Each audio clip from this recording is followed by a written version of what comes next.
이후에도 이렇게 글려올 문학 출판 기념회 및 신앙송을 허락해 주심을 감사드립니다. 시작과 끝을 주님께 맡깁니다. 주님 홀로 영광 받으시옵소서. 예수님 이름으로 기도드립니다. 아멘. 저희 본교회 아틀란타 연합 장로교회 손정훈 담임 목사님께서 축사해 주시겠습니다.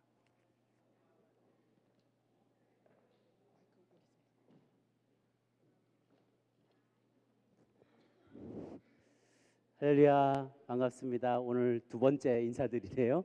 아침부터 계속 계셨던 분들은 또 제가 또 말씀을 또 나누게 됐습니다. 반갑습니다. 우리 글려울 문학 출판 기념회 두 번째 글려울 문학집, 우리 글려울 문학 두 번째 우리 책을 출판하게 된 것 축하드리고, 또 이번 기회에 하나님이 주신 마음들을 여러 가지 글로 녹여내시며 수고하신 모든 분들에게 또 하나님이 주시는 격려의 말씀 드리기를 원합니다. 사실은 제가 꿈이 이제 문학 소년이었어요. 제가 이제 재수하면서 내가 뭘 할까 하다가 소설가가 될까, 기자가 될까, 어쨌든 다 글을 가지고 쓰는 직업이잖아요.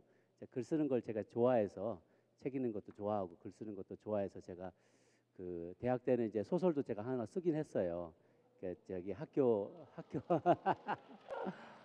그 학회지에다가 교회 교지에다가 발표를 했었는데 그게 소설 쓰는 게 그렇게 어려운 건지 몰랐어요. 처음 써봤는데 이게 팩트가 다 맞아야 되고 플롯이 맞아야 되고 그러다 보니까 제가 이제 군대 안에서 있었던 사고사 내용을 가지고 군대 갔다 오면서 그때 쓰려고 여러 가지 이제 자료를 수집을 했거든요. 그러고 나서 이제 군대 마치고 나서 그걸 이렇게 소설로 쓰는데 이게 다 스터디를 하고 리서치를 엄청 많이 해야 되는 거예요.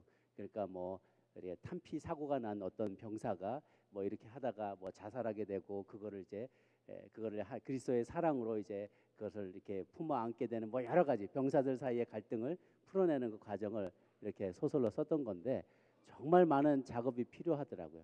그런데 그 뒤로도 저는 지금도 계속 글을 쓰고 있어요. 사실 제가 설교를 하지만 그 설교가 그냥 하는 게 아니라 제가 처음 시작한부터 지금 한 25년 이상 설교를 해오는데 거의 급하게 막 올라간 이런 일들 말고는 정규 예배 때 한 설교는, 죄송합니다, 제 건 같은데 꺼주시고요, 정규 예배 때 했던 모든 설교들은 항상 원고가 있었어요. 제가 지금 하는 설교는 주일에 레터지 한 4장 정도를 꼭 만들거든요. 레터지 4장을 좌우로 나눠서 쭉 씁니다. 거기에 1, 2, 3 포인트가 있고 예화도 있고 인트로덕션이 있고 바드가 있고 결론이 있어요. 그러니까 항상 글을 늘 쓰는 입장이다 보니까 지금도 막 글을 쓰다 왔거든요. 다른 목사님들과 관련돼서 글이 항상 이렇게 글은 여러 종류가 있잖아요. 내 감정을 표현하는 그런 글도 있지만 내 비전을 나누는 그런 힘 있는 그 글도 있고 또 설교처럼 교훈을 전달하는 글도 있는데 정말 평생 글을 쓰게 되는 것 같아요. 글이 내 뜻을, 생각을 효과적으로 잘 전달할 수도 있죠. 그래서 제가 이제 글을 쓰면서 저도 좀 부족하지만 글쟁이로서 글쟁이 한 사람으로서 쓰면서 깨달은 바는 테크닉보다 더 중요한 게 마음인 것 같아요. 그렇죠? 글을 많이 써내지만 아무리 현란한 걸 많이 쓰더라도 사실은 내 안에 있었던 생각이 말로 나오는 것처럼 글로 다 묻어 나오게 되더라고요. 그래서 뾰족한 마음을 갖고 있으면 뾰족한 글이 나와요. 냄새 나는 마음을 갖고 있으면 그래서도 냄새가 나요. Something fishy. 뭔가 냄새가 나고 뭔가 그게 순수한 마음이 전달되기보다는 뭔가 이렇게 왜곡되고 뭔가 사심이 있고 뭔가 사람을 이렇게 조작하려고 하고 그런 것들이 이렇게 묻어나게 되더라고요. 그래서 그걸 참 주의하려고 애를 써요. 어떨 때는 설교를 준비하다가도 자꾸만 자기 생각이 막 드러나는 거예요. 자기 의가, 내가 이거 잘했다, 나 이런 거 잘한다, 나처럼 살아라, 뭐 이런 생각이 막 묻어나게 되면 이거 아닌데 아차 싶어서 다시 마음을 정제하고 겸손하게 하나님 말씀만 전하려고 애를 쓰게 되는 것이죠. 그래서 참 중요한 거는, 글쓰기에 앞서서 중요한 거는 묵상의 시간인 것 같아요. 설교자뿐만 아니라 모든 글 쓰는 사람은 묵상을 하고 자기 성찰을 하고 안에서 한번 곰삭은 다음에 여러 번 곰삭은 거를 이렇게 내놓는 게 더 중요한 것 같습니다. 예, 저도 여러 번 설교를 고치거든요. 예전에는 막 쓰면서 했는데 고치기가 힘들었는데 이제 워드로 막 하니까 얼마든지 첨삭이 가능하고 여러 번 고쳐요. 참 여러 번 고칩니다. 저는 지금 막 카톡에 글 하나를 어느 분한테 이렇게 보내고 왔는데 그 글을 1시간 동안 썼어요. 한 뭐 레터지 한 장 정도의 분량인데 중요한 내용, 뭐 미안했던 거, 죄송했던 거, 나도 잘하겠다는 거, 그분도 잘하시라는 거 여러 가지 내용들을 쓰는데 계속 썼다가 지웠다가 썼다가 지웠다가 하고 방금 전에 이제 딱 샌드하고 왔어요. 근데 마음이 편안하고 평안하고 그분도 제 진심을 이해할 것 같고 저도 그분의 진심을 이해할 수 있게 되어서 너무 좋아요. 그래서 언어의 유창함보다 내용의 진중함, 내용의 진실함, 깊이가 더 많은 감동을 선사하는 것 같습니다. 오늘도 이번에 나오게 된 여러 시나 글들의 제목들도 보고 내용도 살펴보니까 너무 재미있는 내용들이 많아요. 오늘 제가 보니까 고냐 스톱이냐 뭐 별거 다 있어요. 제가 읽어보는데 다 깊이까지 읽어보지는 못했지만 쓰신 분들의 마음의 고민과 또 단상, 생각, 일상에서의 겪은 것들과 여러 가지 내용들의 감정들을 소통하시는데 글을 참 효과적으로 잘 쓰셨다라는 생각이 듭니다. 아무쪼록 여러분들도 계속해서 글을 도구로 여러분의 깨달음, 감동 이런 것들을 더 많은 분들에게 나눌 수 있게 되기를 바라고요.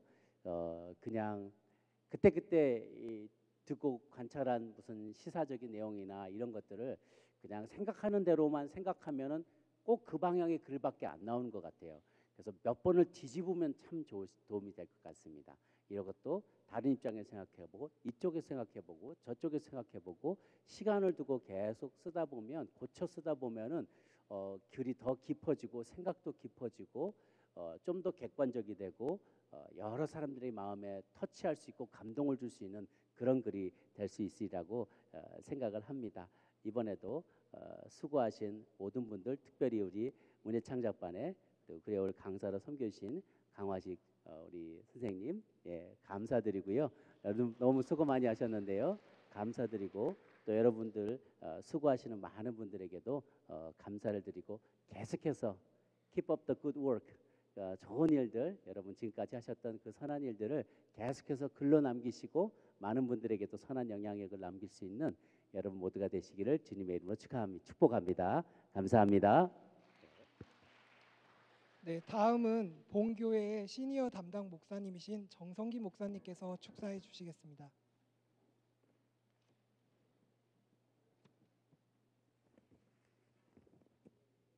글려올 문학 제2호 출판하게 되심을 진심으로 축하드립니다. 성경은 문학 작품으로 꽉 차 있습니다. 시도 있고 소설도 있고 이야기와 비유로 가득 차 있습니다. 문학을 잘 이해할 때 성경의 문맥을 제대로 이해하고 하나님의 뜻을 정확하게 발견할 수 있습니다. 그러므로 성경과 문학은 뗄래야 뗄 수 없는 관계죠. 그리스도인에게 문학은 숨쉬는 것과 같습니다.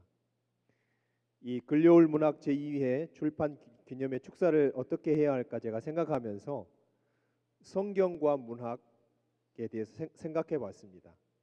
이러한 생각은 기독교와 문학, 그리스도인과 문학의 상관성에까지 나가게 됐습니다. 그러면서 우리 그리스도인은 문학을 도외시할 때 이 세상과 단절되어서 우리들만의 궤토에 갇혀서 살 수 있겠다는 것을 깨달았습니다.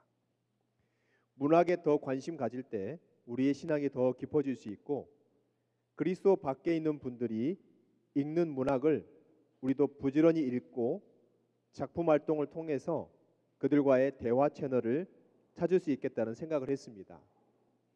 또한 기형도 시인의 우리 동네 목사님이라는 시를 읽으면서 왜곡된 신앙을 벗어나 그리스도인의 참된 사명을 되찾고 그렇게 살아야겠다는 다짐을 하게 됐습니다. 외람되지만 이 우리 동네 목사님이라는 시를 낭독하며 우리는 참 그리스도인으로 살고 있는가를 돌아보고 축사를 마무리하고자 합니다. 우리 동네 목사님 기형도. 읍내에서 그를 본 것은 이번이 처음이었다. 철공소 앞에서 자전거를 세우고 그는 양철 흠통을 반듯하게 펴는 대장장이의 망치질을 조용히 보고 있었다. 자전거 짐틀 위에는 두껍고 딱딱해 보이는 성경책만한 송판들이 실려 있었다. 교인들은 교회당 꽃밭을 마구 밟고 다녔다. 일주일 전에 목사님은 폐렴으로 둘째 아이를 잃었다. 장마통에 교인들은 반으로 줄었다. 더구나 그는 큰 소리로 기도하거나 손뼉을 치며 찬송하는 법도 없어 교인들은 주일마다 수군거렸다. 학생회 소년들과 목사관 뒤터에 푸성귀를 심다가 저녁 예배에 늦은 적도 있었다. 성경이 아니라 생활의 밑줄을 그어야 한다는 그 말은 집사들 사이에서 맹렬한 분노를 자아냈다. 폐렴으로 아이를 잃자 마을 전체가 은밀히 눈빛을 주고받으며 고개를 끄덕였다. 다음 주에 그는 우리 마을을 떠나야 한다. 어두운 천막교의 천장에 늘어진 작은 전구처럼 하늘에는 어느덧 하나둘 맑은 별들이 켜지고 대장장이도 주섬주섬 공구를 챙겨 들었다. 한참 동안 무엇인가 생각하던 목사님은 그제서야 동네를 향해 천천히 페달을 밟았다. 저녁 공기 속에서 그의 친숙한 얼굴은 어딘지 조금 쓸쓸해 보였다.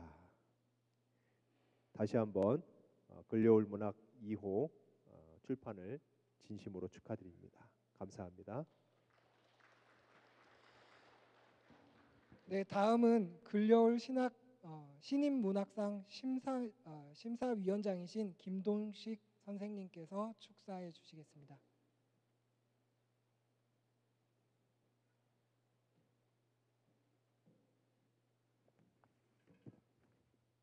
안녕하십니까. 김동식입니다. 부족한 제가 이 근려울 신인문학상 심사위원장을 맡아서 작년 이맘때 바로 이 자리에서 심사평을 했습니다. 그런데 오늘은 근려울 문학지 제2호 발간 축하 자리입니다. 심사하고는 관계없습니다. 다만 근려울이라는 이 문학반이 연합교회에 존재한다는 것, 저로서는 무척 기쁘게 생각합니다. 그런데 하물며 우리 손종원 목사님이 설교 준비를 하실 때 썼다가 지웠다, 또 지웠다가 또 썼다가, 다시 말해서 투고를 엄청 많이 하셨다. 이 말씀을 듣고 이 근려울 반 분들은 행복한 생활을 하시는구나. 왜냐? 이렇게 문학을 이해하시는 목사님을 둔 교회에 근려울 환영합니다.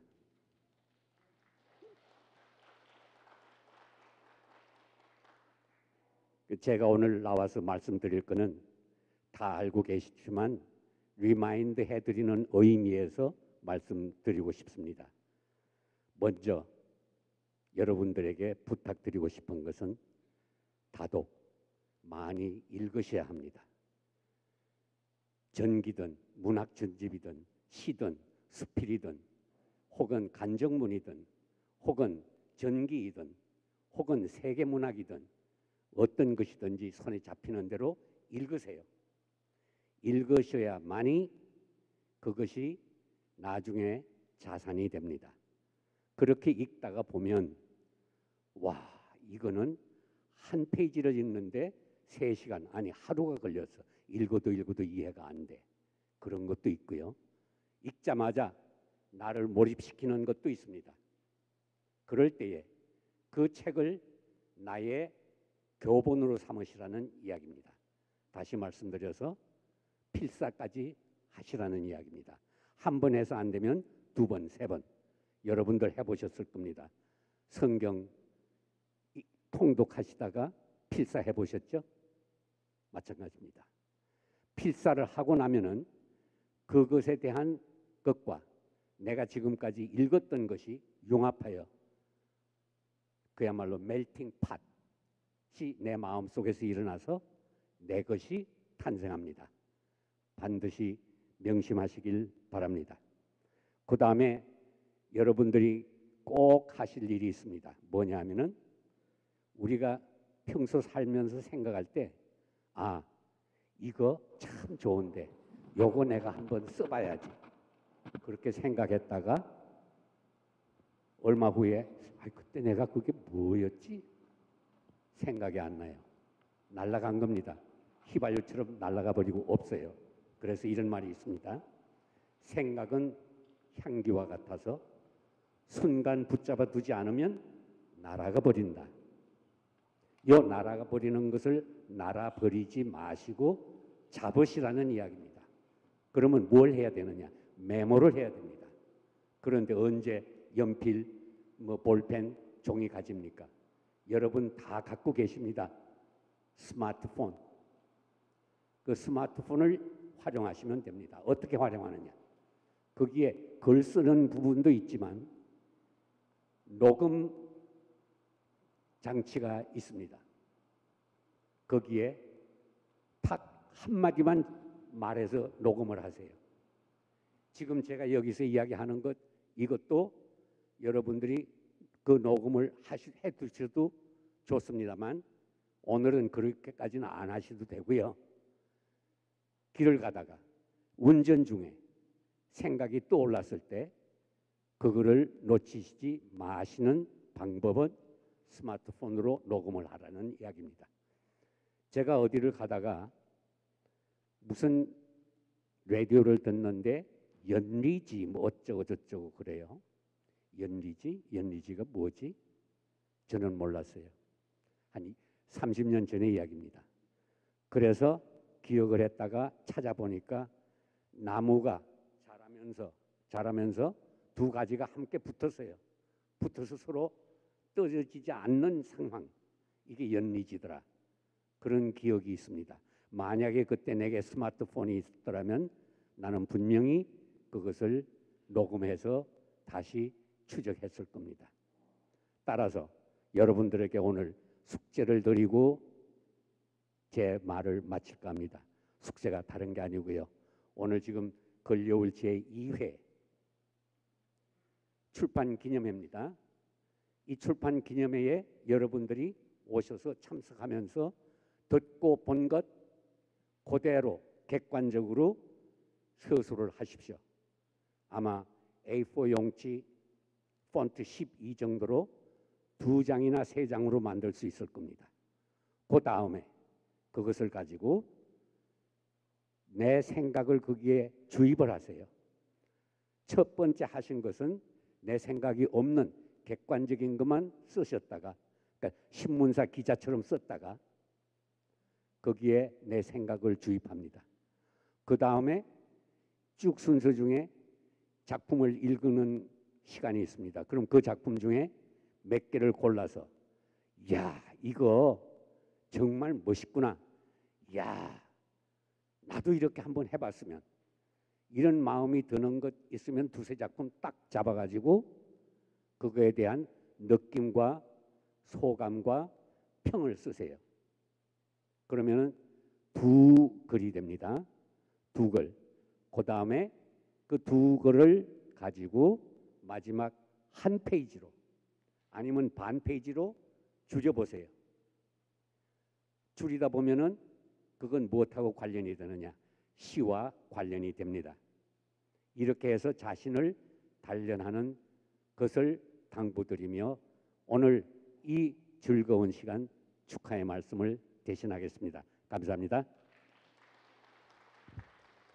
네, 다음은 이암 학장님께서 격려사 해주시겠습니다.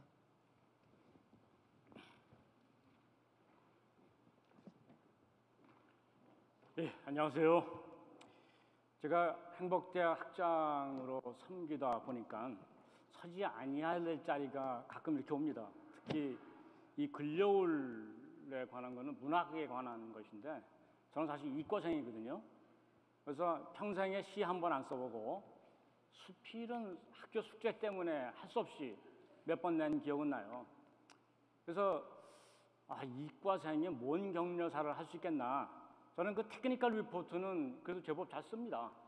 또 여기 지금 뒤에 보이는 스크린, 오늘 여러분들이 낭송하실 모든 시, 수필 그거를 다 제대로 좀 띄워달라고 해서 제가 그거 준비했거든요. 이런 거는 아주 저한테는 쉬운 일이고, 또 비디오 영상을 찍는다든가 우리 교회 무슨 교족부를 정리를 한다든가 파이낸셜 시스템을 한다든가 이거는 뭐 제가 얼마든지 해요. 근데 이 시를 쓰라든가 이런 거는 아주 생소합니다. 근데 그런 사람이 감히 뭔 격려사냐? 그래서 저는 테크니컬한 사람이니까 테크니컬한 그 포인트로 제가 한번 말씀을 드리고 싶은 것이 있습니다. 요즘에 잘 아시는 챗 GPT라는 거 알고 계시죠? Artificial Intelligence예요. 그걸로 저는 이미 여러 가지를 쓰고 있습니다. 그래서 며칠 전에 제가 이제 거기 들어가서 시니어 프로그램의 종강식을 하면서 이 가을 학기를 기다리는 마음으로 시를 한 편 써라. 그랬더니 한 15초 만에 쫙 한 장이 나오는 거예요. 근데 그럴듯해요. 그리고 한 페이지가 다 나온 거예요. 그래서 야, 이거를 한번 읽어볼까? 아니다, 너무 길다. 더 간결하게 다시 써주세요. 그랬더니 한 3분의 2를 확 줄여가지고 간단하게 또 말을 새롭게 바꿔가지고 나왔더라고요. 그래서 야, 요거를 그러면은 근력을 여기 할 때 가서 한번 읽어볼까 생각을 했었거든요. 근데 진짜 남이 보면은, 전혀 모르는 사람이 보면은 이 사람 참 글씨 잘 썼네 라고 말할 정도로 선택한 단어나 거기서 표현하는 방법이나 이런 것들이 기가 막히게 나와요. 자, 이렇게 되면은 글 쓰는 사람들의 직업이 없어지지 않겠나 하는 것들이 사실은 아티피셜 인텔리전스 인더스트리에서는 벌써 어떤 잡들이 없어지겠는가. 하물며 우리 목사님 설교도 여기 성경 귀절 몇 개 하고 어떤 스토리를 섞어가지고 써달라 그러면 써줘요. 그런데 여기서 나오는 그 시인은 아티피셜 인텔리전스를 통해서 나오지만 거기에는 사람이 없다는 얘기예요. 그래서 우리가 쓰는 시나 수필이나 여러분들이 쓰는 소설은 자기가 갖고 있는 자기의 어떤 성품, 자기의 생각 이런 것들이 섞여서 나온 나의 어떤 특정한 한 부분을 대표하는 그런 작품들이잖아요. 그래서 이거는 아티피셜 인텔리전스로 아무리 바꾸고 더 멋있게 표현할 수는 있어도 그 한 사람의 영혼을 리플렉트 해주는 그런 시나 수필은 될 수가 없다는 것을 제가 잘 알지 않습니까? 그래서 제가 여러분들에게 격려하고 싶은 것은 계속해서 하십시오.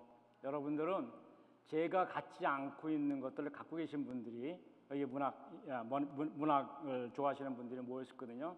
그러니까 여기서 참 재미있게 즐겁게 또 서로가 어떤 그러니까 시와 수필을 썼는지를 잘 듣고 서로 축하해주고 즐기는 이 시간이 됐으면 좋겠습니다. 감사합니다. 네, 다음으로는 강화식 선생님 나오셔서 감사의 말씀 해주시겠습니다.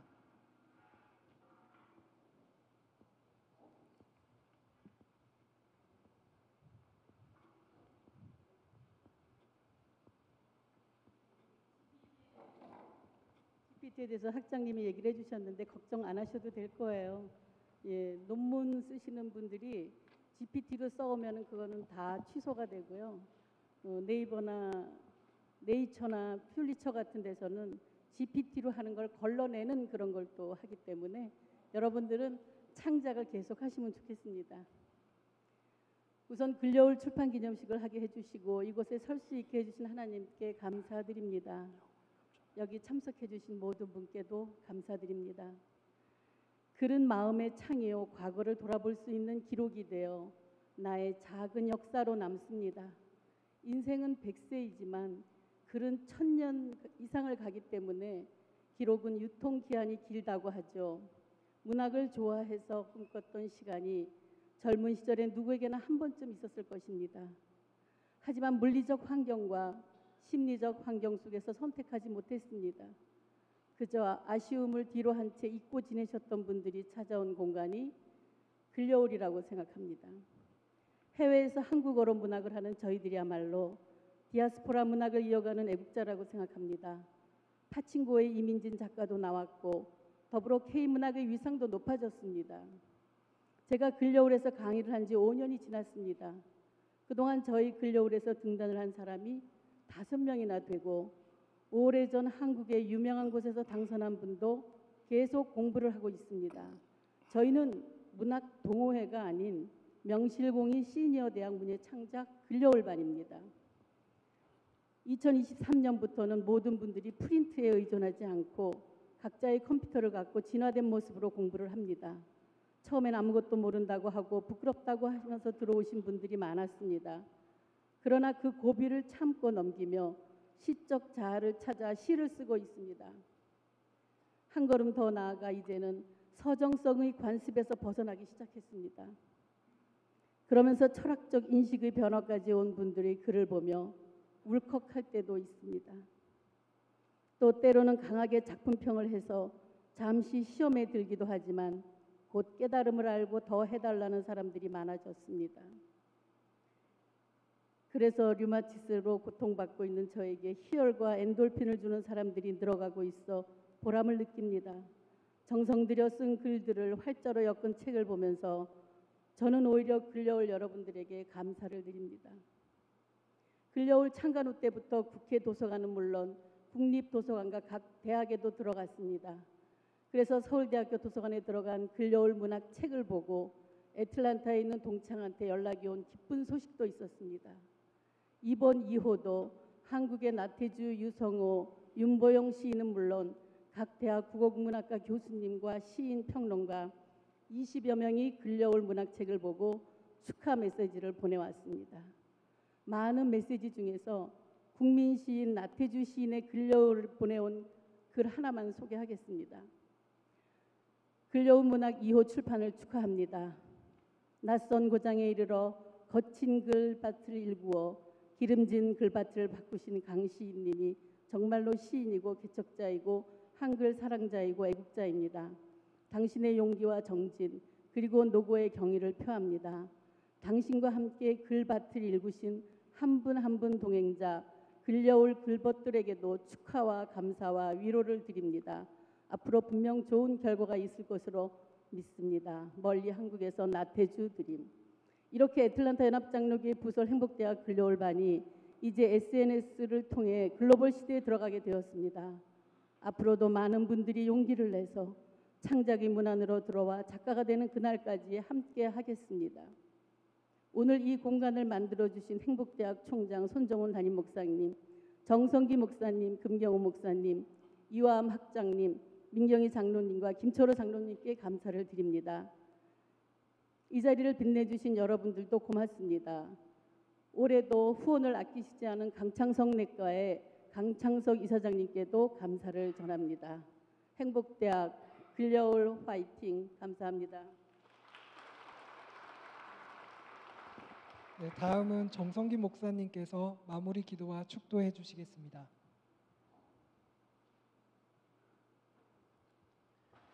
이 세상 만물을 창조하신 하나님, 그 창조의 능력을 저희에게도 주셔서 하나님께 영광 돌리는 삶을 살게 해주셔서 감사합니다. 특별히 글려울 문학을 통하여 하나님께 영광 올려드리게 해주시니 감사합니다. 우리 하나님 영광 받아주시옵고 여기 계신 분들이 하나님 주신 그 창조의 능력으로 계속해서 하나님께 영광 돌리는 귀한 삶 살게 도와 주시옵소서.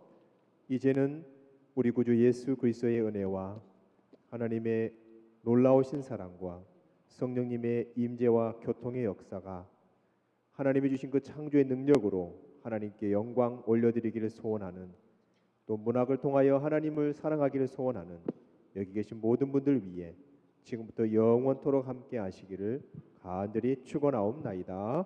아멘.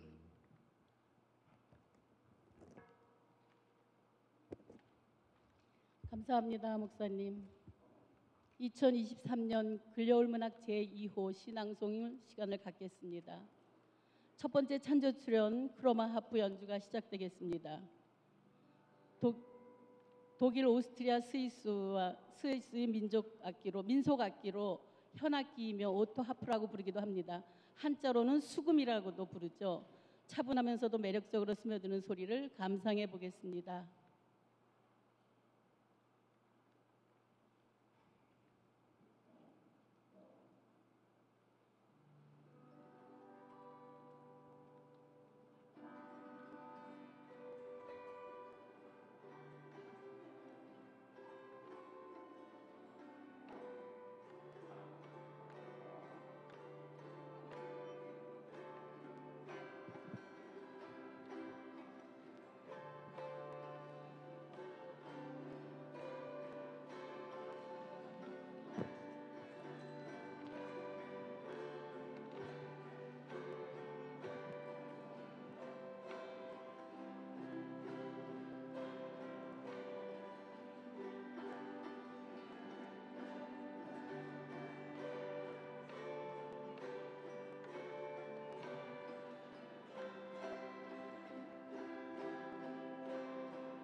이정호 강사님 및 단원들 모두 수고하셨습니다. 감사합니다.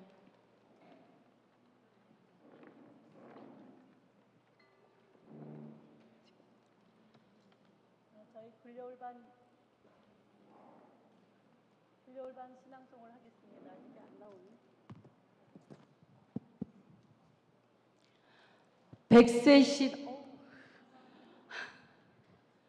백세 시인 시바다 도요는 일본 열도를 뜨겁게 했고 98세에 시를 쓰기 시작해서 등단을 했습니다.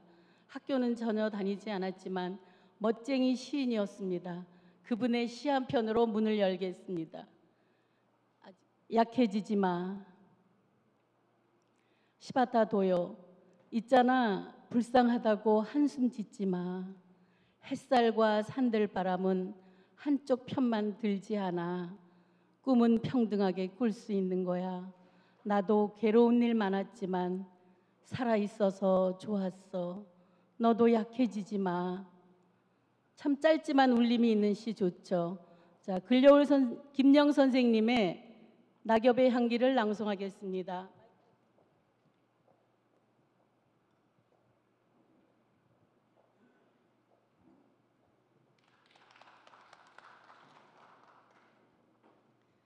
낙엽의 향기. 김영. 가을 숲 끝자락에 아름드리 나무들이 하나하나 옷을 벗고 있네요. 발등위에 떨어져 튕기는 낙엽을 쭈그리고 앉아 가만히 들여다봅니다. 바람에 시달려 온통 피부가 주름살로 누렇게 변해버린 모양이 애처럼을 주는데 봄, 여름, 무성한 푸르름은 다 어디로 가고 한 조각 구멍난 낙엽으로 땅에 뒹굴며 흔적 없이 사라질 너의 모습. 마지막 순간에도 새싹을 위해 퇴비를 준비하고 있네. 삶 가운데 낙엽처럼 묵묵히 썩어짐의 삶이 얼마나 될까? 소리 없이 사라져가는 낙엽의 향기가 오늘따라 소슬바람과 함께 코끝에 영혼의 향기로 스며듭니다. 자연과 낙엽을 의인화하면서 보내는 계절에 낙엽에 버무린 깊이 있는 아름다운 시입니다. 다음은 김명숙 선생님의 고냐 스톱이냐 낭송하시겠습니다.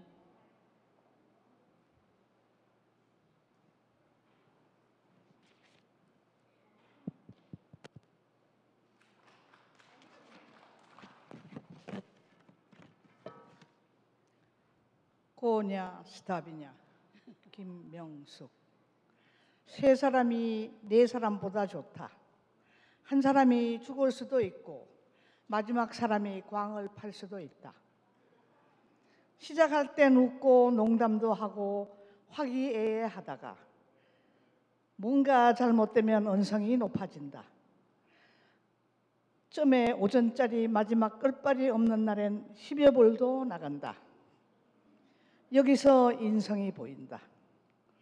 돈을 거치게 던져서 동전이 대굴대굴 굴러 바닥으로 떨어지고 이러면 재미가 없다고 돈보따리를 싼다. 그래도 할머니들이 긴 시간을 즐길 수 있는 놀이 고냐 스탑이냐의 고스톱. 어제 일은 다 잊고 오늘도 또 모인다. 시작할 땐 즐겁기만 한 이 시간, 여기엔 인생이 있고 철학도 있고 회로애락이 있다. 벌써 창밖에 어둠이 깔린다. 오늘도 잘 놀았다. 하루가 또 늙어간다. 오늘도 잘 놀았다. 하루가 또 늙어간다는 고개를 끄덕이게 하는 문장으로 끝났습니다. 유머가 있는 노년의 상징적인 세월의 시입니다. 다음은 김명숙 A. 그대 생각을 낭송하시겠습니다.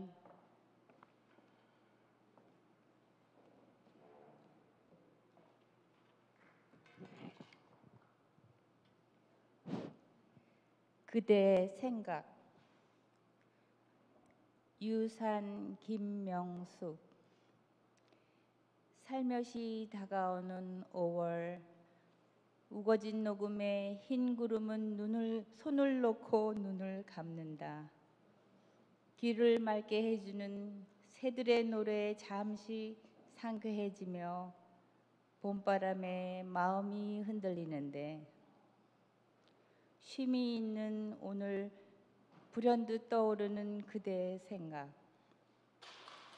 세월도 구름을 까맣게 입고 호련히 곁을 떠나간 사랑의 눈시울이 뜨거워져 수놓은 손수건에 하얀 그리움을 적시고 있다. 하늘 속 흰 구름을 사진첩에 고이 담아 기억의 창고에 쌓아두면 그대가 오시려나. 5월이 빠르게 스쳐간다. 그리움의 물결이 강이 되어 6월이 다가오고 있다. 기억의 창고에 쌓아두면 그대가 오시려나. 그리움을 5월에 풀어내고 애틋함을 살짝 숨기기도 하는 시 잘 들었습니다. 다음은 김승강 선생님의 추억 한 조각. 지금 한국 방문 중이라 장태인 선생님이 대리 낭송하겠습니다.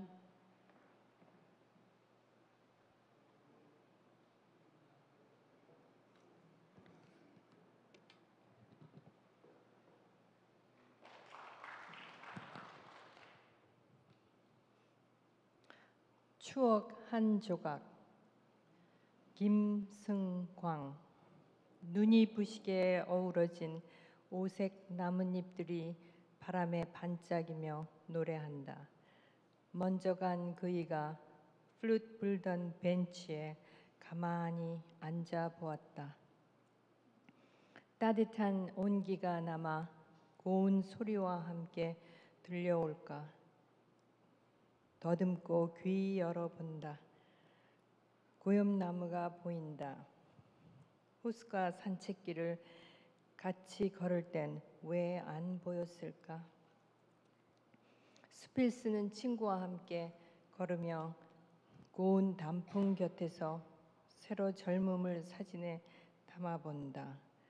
줄지어 날아가던 물오리 때 날개 접으며 잔잔한 호수 속으로 풍당 후다닥 다이빙한다.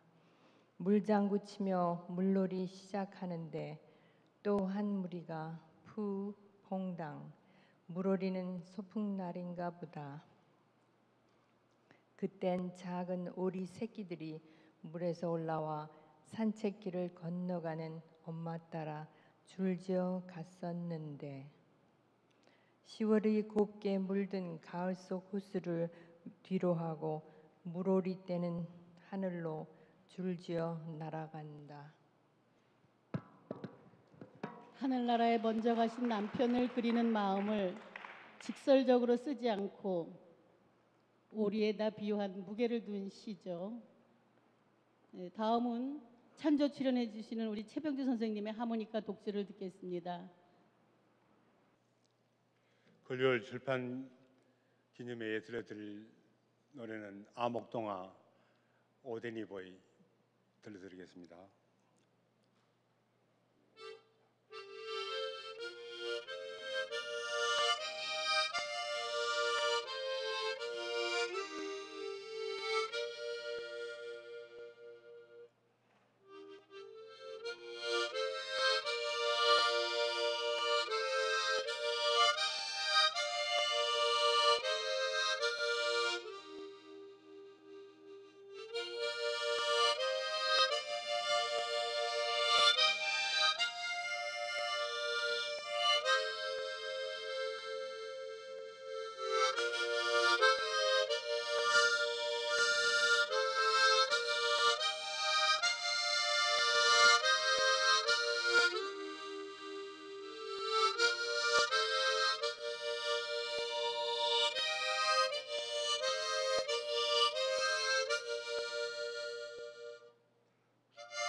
수고 많이 하셨습니다. 창간호에 이어 2호까지 목동 모자를 쓰시고 암흑동화를 연주해 주셨습니다.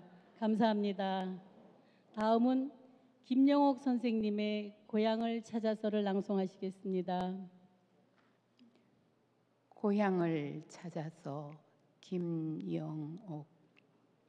이민 생활 수십 년에 마음 한 자락 머물러 있던 곳에 다름질로 돌아와 보니 학교 가던 길에는 진달래 한바구섬 여전하고 도란도란 흐르는 개울물 소리 그대로 이것만. 봄 햇살 받아 반짝이던 금 비녀의 주인은 보이질 않고 외로움 풀어내던 다듬이 소리 들리지 않으니 꿈속의 내 고향이 아닌 지금의 이곳. 차라리 눈을 감고 바람결에 묻어온 어머니 숨결 더듬으며 내 고향을 찾아 다시 길 떠난다. 이민 생활 수십 년 외로움을 풀어낸 다듬이 소리 들리지 않으니 이 문장에 고향과 어머니를 애절하게 드러낸 디아스포라 문학을 상징한 시 같습니다. 다음은 김초로 선생님의 낭송이 있겠습니다. 길 잃은 해바라기. 여행 중이시기 때문에 이영수 선생님께서 대리 낭송하시겠습니다. 길 잃은 해바라기 김철호. 토끼와의 긴 다툼에서 살아난 여린 떡잎, 옹알이하는 첫 손녀를 보는 듯 해를 기다리는 사랑스러운 새싹들, 빛과 물을 먹고 자라서 헬리오스를 짝사랑하다가 해를 닮은 꽃이 된 클리티아, 님바라기 하는 일편단심, 그녀의 넋을 그려본다. 수줍음을 머금고 피어난 노란 해바라기가 해를 쫓지 않는다. 첫사랑을 잠시 잊었나? 생존의 길을 잃었나? 방황의 끝은 어디인가? 각기 다른 곳을 향해 있는 해바라기의 얼굴에서 제 갈 길만 고집하는 내 모습이 겹쳐 보인다. 해바라기 꽃을 보며 자기 모습을 투영하는 심리적 묘사가 돋보이는 글이었죠. 예, 다음은 박상수 선생님의 노년의 행복이라는 시를 낭송하겠습니다. 우리 박상수 어른은 앞으로 150세를 향해서 가실 분이십니다. 현재 98세 되신 지금 저희 6년 차 다니고 계시는 박상수 어른입니다.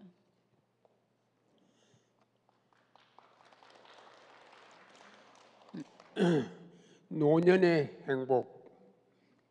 박상수. 100년을 바라보는 인생길. 이제 더 좋은 행복은 없다. 뒤돌아보고 미소 짓고 남은 미래를 보면 큰 바람 없는, 이제 받을 것도 줄 것도 없는 종착역 계산서엔 추억만 남는다.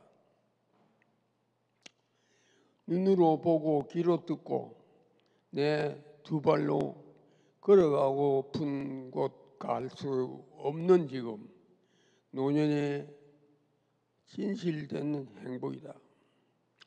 세월 따라 흘러가면서 서산에 지는 노을처럼 아름답게 빛나면서 소리 없이 꺼져가는 모닥불처럼 서서히 소리 없이 사라져 가련다. 예, 수고하셨습니다. 150살을 향해 빛나게 사십시오. 글려올 신인문학상 최우수상을 받은 어른께 우리 박수를 보냅니다. 다음은 박인자 선생님의 불안이 스며드는 밤을 낭송하시겠습니다.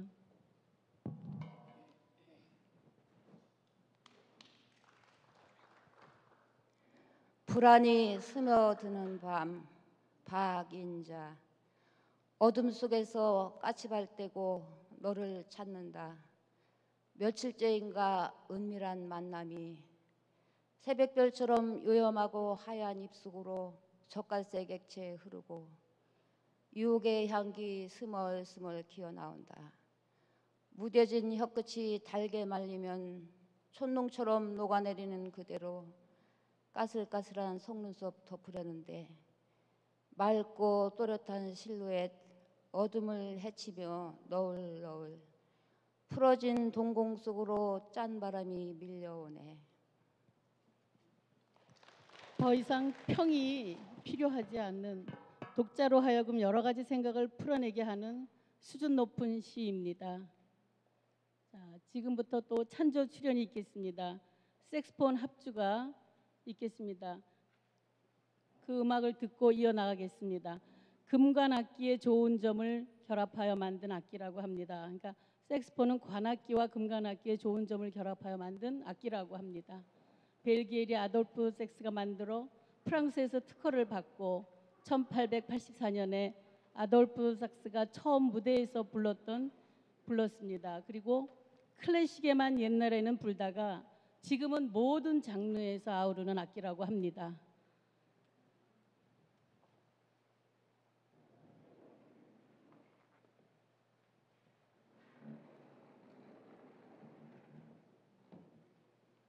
자, 연세가 그래도 시니어들이신데 이 호흡으로도 불어야 되는 깊은 호흡이 필요한 이 색스폰을 이렇게 열심히 갈고 닦아서 무대에서 연주를 하시고 또 저희 행복대학 학생들은 무대에서 듣는다는 게 정말 감동인 것 같아요. 그거 자체가. 그러니까 여러분들 정말 수고 많이 하셨습니다.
두 곡인 줄 알았는데 한 곡이네요.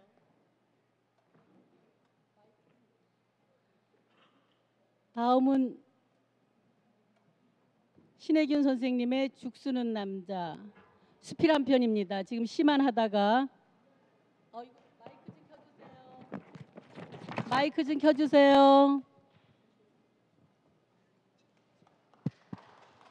예, 잠깐만요.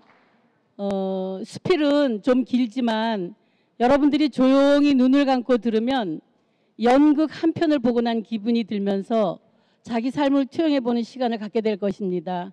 그러니까 예, 이 수필이 조금 길더라도 잘 들어보시기 바랍니다. 네.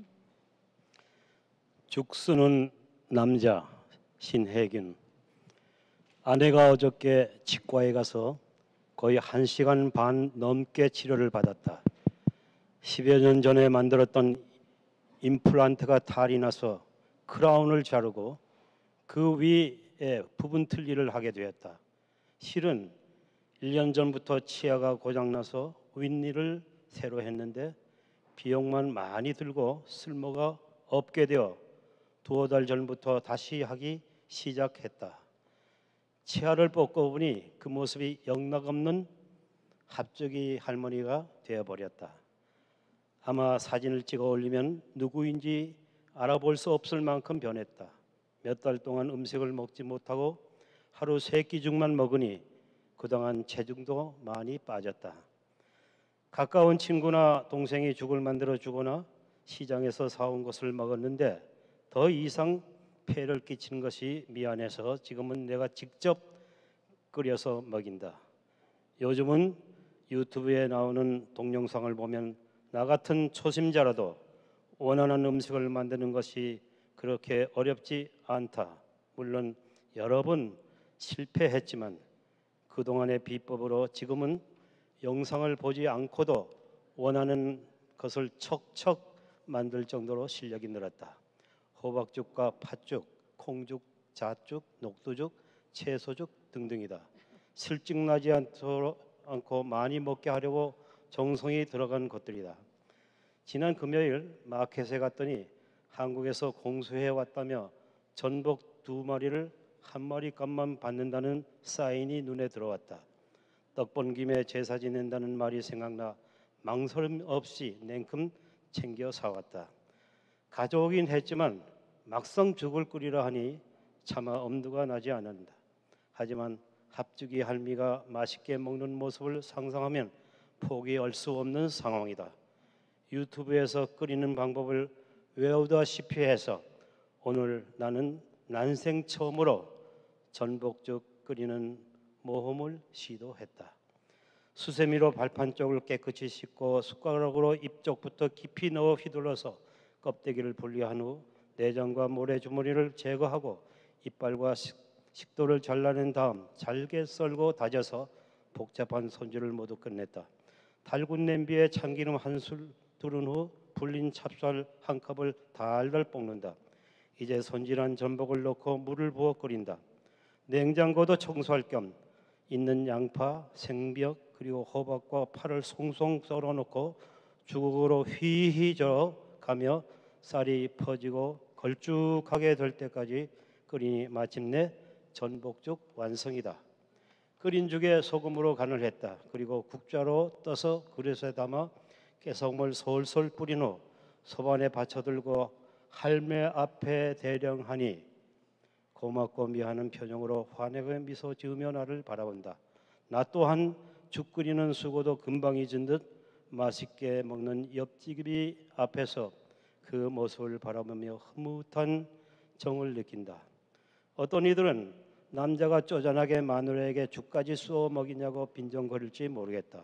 하지만 나도 전에는 통 큰 남자 행세하느라 똑같은 생각을 하고 살았었다. 그렇게 50년을 넘도록 함께 살다 보니 정이 들어서인지 측은지심인지는 구분이 되지 않는다. 하지만 결코 외면할 수 없는 보호 본능이 살아나고 있음을 나도 놀라울 정도로 실감하고 있다. 사람이 나이 먹으면 늙는 것도 서럽고 외롭다. 몸이 불편할 때 마음을 다하여 위해주는 옆집이기가 없다면 얼마나 쓸쓸하고 힘겨울까. 그가 배우자라면 더욱 좋고 혹시 홀로 되었다면 자녀나 친구 한 명쯤은 옆에 지켜주는 이가 있어야 한다. 평소 좋은 관계를 맺고 사는 것이 무엇보다도 노년을 잘 준비하는 일이 아닌가 싶다.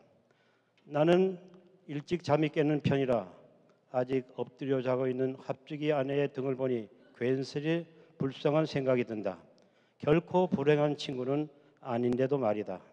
자고 있는 아내를 물끄러미 바라보면서 문득 젊었을 때 본 영화 황금 연못 마지막 한 장면이 떠오른다. 황금색 석양이 황금 연못에 반짝거리는 금빛 물결을 보면서 두 손을 잡고 서서 황홀해하는 노 부부의 모습이다. 나는 요즘 죽쓰는 남자가 된 것을 소소한 즐거움 삼아 감사하며 지내고 있다. 받아먹는 아내도 무척이나 고마워하는 눈치다. 따뜻한 가슴을 품고 화려한 황혼을 살아갔으면 좋겠다. 진정 아름답고 품위 있게 늙어가는 노년이 되고 싶다. 이 바람은 결코 나만의 소원이 아닐 것이다. 흘려올 신인문학상 최우수상을 받은 작품입니다. 감동과 웃음, 전복죽 레시피까지 들어 있습니다. 수고하셨어요. 다음은 우신자 선생님의 산책길에서를 낭송하시겠습니다. 산책길에서 우신자, 울음을 참고 있는 하늘, 개구쟁이 동생의 옛 모습이 나타났다가 구름 속으로 사라진다. 지저귀며 날고 있는 새들이 이 숲에서 저 숲으로 그네를 띄고 있다. 전깃줄에 조용히 앉아있는 한 마리 새는 놓쳐버린 새벽 기도를 하는 걸까? 손인사를 하는 노부부의 뒷모습에 사랑한다는 말도 못했는데 떠나간 야속한 그 사람이 함께 가고 있구나. 오늘도 나를 기다리는 벤치, 홀로 걷는 여인이 길 건너편 벤치에 앉는다. 침묵으로 행운을 빌어본다. 거울 속의 그녀에게. 하늘은 울음을 터뜨리고 나는 가로수를 향하여 뛰어간다. 새들과 함께 그네를 타려고. 전깃줄에 조용히 앉아있는 새 한 마리 놓쳐버린 새벽. 기도하는 걸까? 이 문장에서 죽음을 나타내는 무거움을 마치 소녀의 눈처럼 여리게 표현했고 또 한편 신앙 안에서 성숙하게 승화시킨 아름다운 시입니다. 다음은 이정화 선생님의 버스 기사의 기우를 낭송하시겠습니다.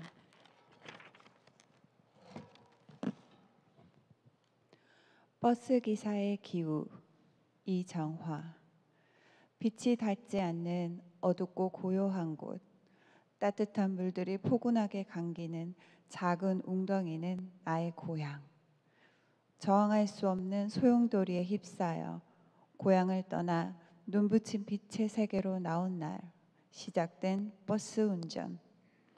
한낮의 태양이 유리창에 부딪히고 비가 세차게 몰아치는 날도 미끌거리는 빙판길에서도 버스는 가야 한다. 정거장마다 기다리는 손님들, 분홍색 옷 입은 행복씨는 잠시 탔다 내려버리고 창백한 질병씨 힘겨운 발걸음으로 올라타네. 얼마 후 투덜거리며 발을 내딛는 걱정씨. 굽이굽이 인생길에 운전대는 못 놓고 오래전 스쳐간 위로를 기다리네.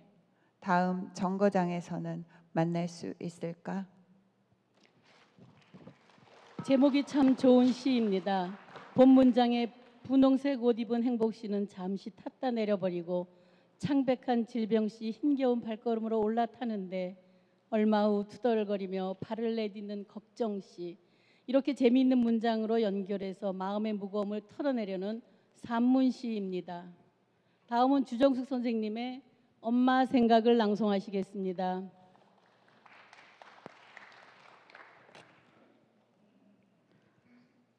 엄마 생각, 주정숙.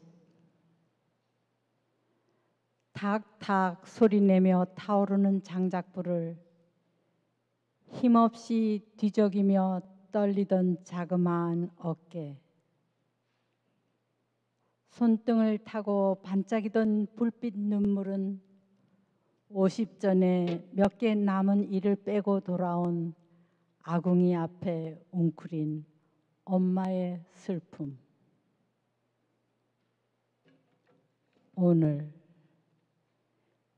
긴 세월에 업혀온 바람 따라 삐꺼덕 열리는 고향집 쌀이문. 불 꺼져 차가운 아궁이가에 번져오는 따뜻한 미소 하나둘 가슴에 주워 담고 터벅터벅 돌아서는 노을진 그림자. 꿈에서라도 보고 싶어 한 번만이라도.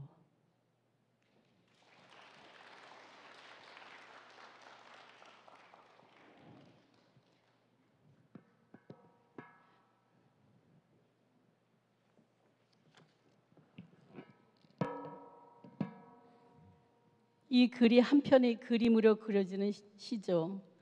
본문에 터벅터벅 돌아서는 노을진 그림자는 유년을 소환하고 과거의 엄마를 그리는 함축이 마치 눈에 보이는 의미 있는 글입니다.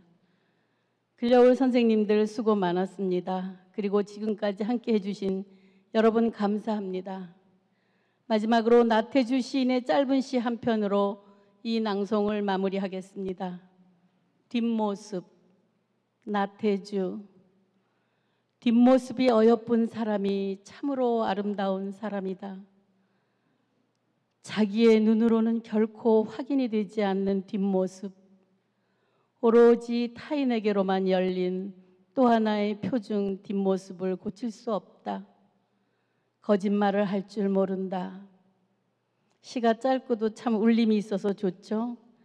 여러분, 우리는 비록 시니어들이지만 뒷모습이 아름다운 사람으로 이렇게 행복대학에서 오래도록 함께 했으면 좋겠습니다. 행복대학 학장단 그리고 수고해 주신 스태프 모든 분께 다시 한번 감사드립니다. 여러분 감사합니다. 수고하셨어요. 그리고 8월부터는 글려올 신인 문학상 응모가 시작됩니다. 여러분들 많은 응모해 주셔서 빛나는 글려울에 들어오시고 또 등단도 하시는 기회를 가졌으면 좋겠습니다. 글려올 신인 문학상 응모 많이 응모해 주세요. 감사합니다.